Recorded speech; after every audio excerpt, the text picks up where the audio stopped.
Alexei Rstichev, commandant adjoint des troupes de défense radiologique, chimique et biologique des forces armées de la Russie, s'est exprimé lors du briefing sur les activités biologiques des États-Unis en Afrique, expliquant comment Washington fait pression sur les pays du continent pour qu'ils servent de tremplin à ses propres expériences. C'est l'Afrique qui se trouve actuellement dans le collimateur. L'administration des États-Unis considère la région comme un réservoir naturel illimité d'agents pathogènes, d'infections dangereuses et un terrain d'essai pour des médicaments expérimentaux, a déclaré le général de brigade Alexei, commandant adjoint des troupes de défense radiologique, chimique et biologique, NBC, des forces armées de la Fédération de Russie, lors du briefing du ministère russe de la Défense sur les activités biologiques de l'armée américaine. Des succursales du Centre médical militaire de la marine américaine, a-t-il précisé, ont déjà été installées au Ghana et à Djibouti et des laboratoires de biologie médicale de terrain sont apparus au Kenya pour surveiller la propagation des maladies infectieuses. Au Nigeria, un centre de recherche médicale et un laboratoire médical militaire ont été mis en place cette année avec des spécialistes du ministère américain de la Défense. En outre, un nouveau complexe de laboratoire est en cours d'achèvement au Sénégal.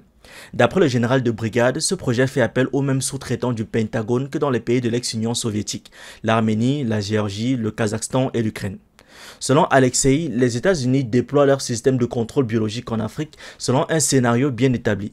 Tout d'abord, ils se disent préoccupés par des épidémies, par exemple d'anthrax dans une région et de peste dans une autre. Cela se fait généralement lors de réunions entre les ambassadeurs américains et les responsables des ministères de la santé locaux. Ce faisant, les diplomates s'interrogent sur le niveau de qualification des spécialistes et sur leur capacité à éliminer les menaces biologiques.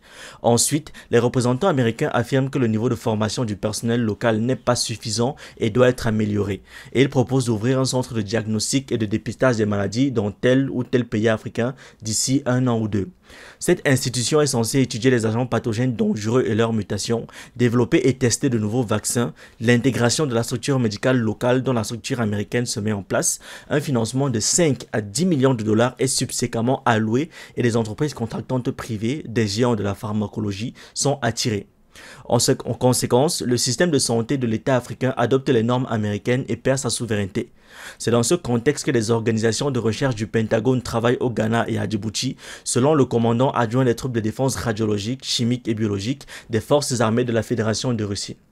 Elles opèrent dans des foyers naturels de maladies, isolant et déchiffrant les agents pathogènes et menant leurs propres recherches militaro-biologiques. Dans le même temps, les États-Unis ne dévoilent pas les objectifs ultimes des expériences menées à leurs partenaires, qui n'ont souvent aucune idée des risques liés à la mise en œuvre des programmes américains, a précisé Alexei.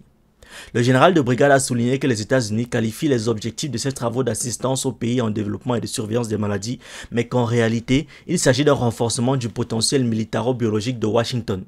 La tendance est claire. Les agents pathogènes des maladies qui intéressent le Pentagone deviennent par la suite pandémiques et les entreprises pharmaceutiques américaines en sont les bénéficiaires, a-t-il souligné. Parmi les exemples d'infections de ce type, Alexei a cité la variole du singe, la fièvre jaune et la fièvre de la vallée du Rift. Cette dernière vient de se déclarer au Caire, notamment sur le site d'un laboratoire biologique militaire de la marine américaine. Comme exemple de l'activité biologique illégale des États-Unis en Afrique, Alexei a évoqué la situation autour de la société Metabiota, l'un des contractants du Pentagone dont les activités ont pris fin en Afrique.